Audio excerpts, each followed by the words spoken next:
Hello guys, welcome back to my channel. ചൈനയിൽ HMPV virus പൊട്ടിപ്പുറപ്പെട്ടതായി കുറച്ചു ദിവസങ്ങളിൽ സമൂഹ മാധ്യമങ്ങൾ വഴി പ്രചരിച്ചിരുന്നു. ആശുപത്രികൾ രോഗബാധിതരാൽ നിറഞ്ഞുവെന്നും COVID-19 സമാനമായ സ്ഥിതിവിശേഷങ്ങൾ തുടരുന്നുവെന്നും അതോടൊപ്പം വന്ന വാർത്തകളാണ്. എന്നാൽ HMPVയെ പേടിക്കേണ്ടതുണ്ടോ? എന്താണ് HMPV? HMPV അഥവാ ഹ്യൂമൺ മെറ്റാനോമോ വൈറസ്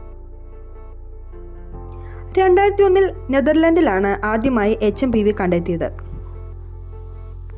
ഈ രോഗം ഏകദേശം ജലദോഷത്തിന് സമാനമായ രോഗാവസ്ഥ ആണെങ്കിൽ പോലും ചിലപ്പോൾ ഗുരുതരമായ ശ്വാസകോശ അണുബാധകളായ ബ്രോങ്കൈറ്റിസ്, ന്യൂമോണിയ എന്നിവയ്ക്കും കാരണമാവാം.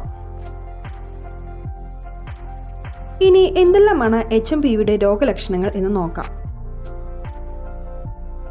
ജലദോഷം, ചുമ, പനി, തൊണ്ടവേദന, ശ്വാസം മുട്ടൽ എന്നിവയ്ക്കാണ് HMPVയുടെ രോഗലക്ഷണങ്ങൾ. അടുത്ത സംശയമാണ് ഈ രോഗസാധ്യത കൂടുതൽ ആർക്കാണുള്ളതെന്ന്. 10 വയസ്സിന് താഴെയുള്ള ചെറിയ കുട്ടികൾ, 60 വയസ്സിന് മുകളിലുള്ള പ്രായമായ വ്യക്തികൾ, രോഗപ്രതിരോധ ശേഷി കുറവുള്ളവർ എന്നിവർക്കാണ് രോഗസാധ്യത കൂടുതൽ.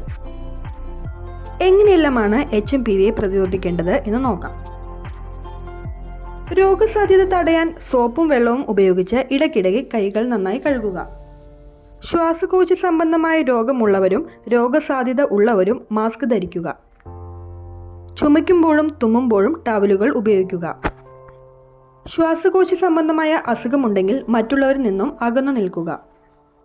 കഴുകാത്ത കൈകൾ കൊണ്ട് കണ്ണ്, മൂക്ക്, വായ എന്നിവ തൊടുന്നത് ഒഴിവാക്കുക.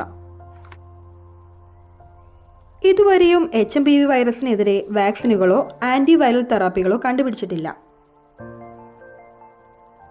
ഇതുവരെയും ഇന്ത്യയിൽ 8 HMPV കേസുകളാണ് റിപ്പോർട്ട് ചെയ്തിട്ടുള്ളത്. ഇതിനകം തന്നെ HMPV ആശങ്കപ്പെടേണ്ട സാഹചര്യമില്ലെന്നും ജാഗ്രത മാത്രം മതിയെന്നും വീണ ജോർജ് വ്യക്തമാക്കി. ഇത് കുട്ടികൾക്കുണ്ടാകുന്ന ജലദോഷപ്പനിക്ക് സമാനമായ രോഗാവസ്ഥയാണെന്നും HMPV വൈറസിൽ ജനിതകപരമായ മാറ്റമില്ലാത്ത പക്ഷം ഇത് അപകടകാരി അല്ലെന്നും വാർത്താമാധ്യമങ്ങളോട് പറഞ്ഞു. അതുപോലെ തന്നെ ചൈനയിലേത് എന്ന് പറഞ്ഞ് പ്രചരിക്കുന്ന വാർത്തകളും തെറ്റായ പ്രചാരണങ്ങളും ഔദ്യോഗികമായി സ്ഥിരീകരിച്ചിട്ടില്ലെന്നും അടിയന്തരാവസ്ഥ പ്രഖ്യാപിച്ചിട്ടില്ലെന്നും മാധ്യമങ്ങൾ വ്യക്തമാക്കി.